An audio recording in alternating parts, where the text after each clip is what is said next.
The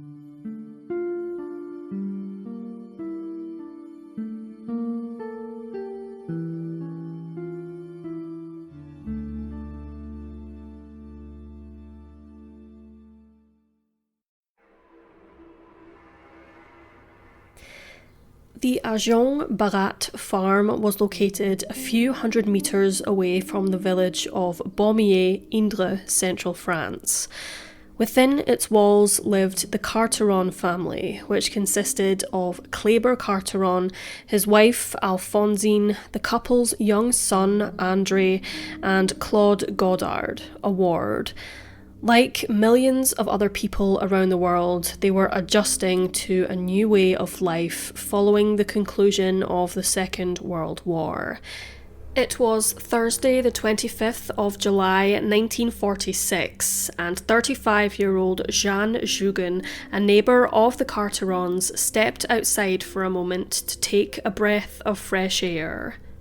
Her surroundings were unusually quiet, and turning her eyes towards the Carteron farm, a feeling of dread washed over her. The family had not been seen since the 21st of July. Despite the fact the Carterons and Jeanne used a single road, she had not seen any of them within those 4 days. Jeanne wandered towards the dwelling, calling for her neighbours. However, she was only met with silence. Around the property, which lay just 100 metres from her own home, she observed that many of the daily farming tasks had not been completed, giving her a further sense of unease. Peeking through the windows, she could see that the furniture was heavily damaged and much of the Carterons' possessions were carelessly scattered around the interior. Through a broken window, she gasped as she saw 2 lifeless bodies. Panicked, Jeanne darted back to her house to raise the alarm with her husband. Police and the mayor of Ambro were notified of the Jugens' worries. The Châteauroux prosecutor's office successfully sought help from the authorities in Limoges to accompany the Ambro police to the Carteron farm. Once they arrived, along with a handful of senior members of the police, it was found that the front door was locked. Without a key, they received aid from a locksmith who broke the lock, providing entry to the farmhouse.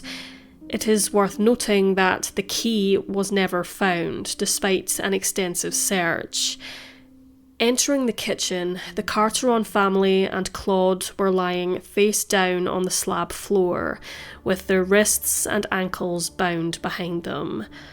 All 4 of them had been shot execution style in the back of their heads, and the Carteron's dog was curled up in his bed, also deceased. The property had been ransacked, however it appeared that nothing had been stolen, authorities assuming the mess to have been a red herring left by the perpetrators, and there was no evidence to suggest any sort of struggle from the victims. The Carterons were described as a modest and very poor family, therefore it seemed unlikely that robbery was the motive for the crime.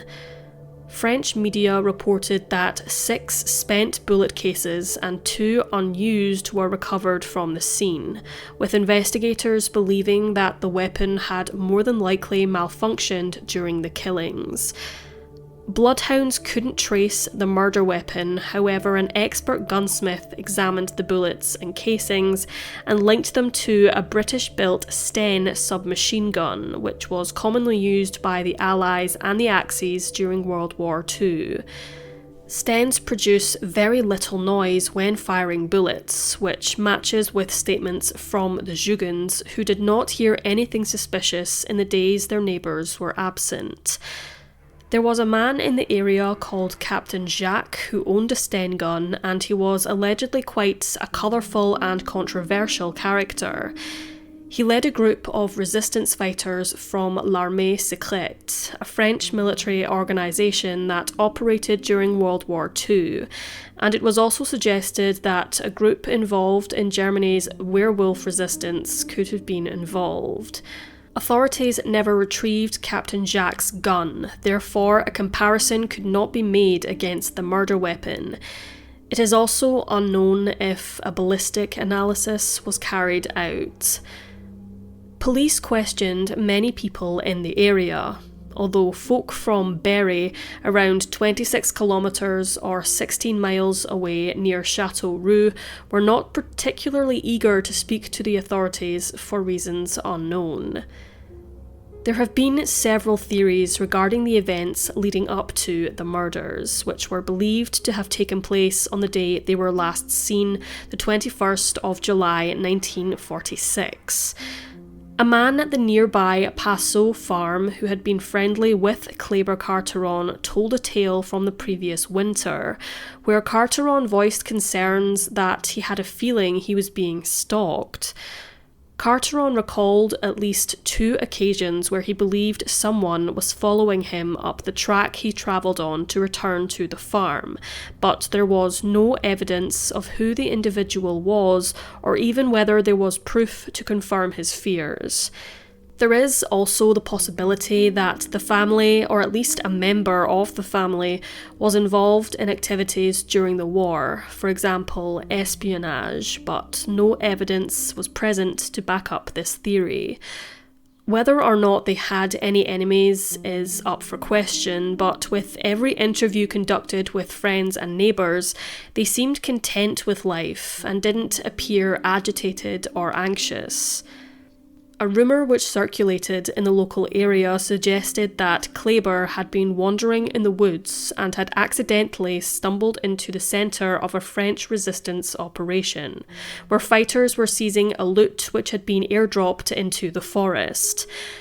Resistance fighters did possess the same type of gun as the murder weapon, but once again, the reason as to why one of the fighters would kill Kleber as well as Alphonsine, Andre and Claude is a puzzling mystery.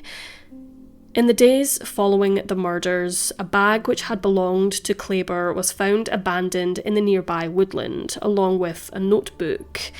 It is unknown what content lay within the pages of the book, however it was reportedly a school book. Over a week after the items were discovered, a lumberjack found a man-made shelter in the forest, constructed with various logs, sticks, moss and leaves. Access to the shelter, the place where personal items were found, and the farm itself were all accessible by cutting across several fields. Even after the war, wanderers journeying through fields was not an uncommon sight, therefore many would not have deemed the activity particularly suspicious. Many locals blamed authorities for a lacklustre investigation, but police were still trying to find stability after the turmoil of war. The case was officially closed in April 1947 and unfortunately went cold. 3/4 of a century have passed, and no further clues have come to light as to who killed the victims in cold blood and their motive for carrying out such a despicable and merciless act. The murders of Claude Godard, Kleber Carteron, Alphonsine Carteron, Andre Carteron, and the family's beloved dog remains unsolved.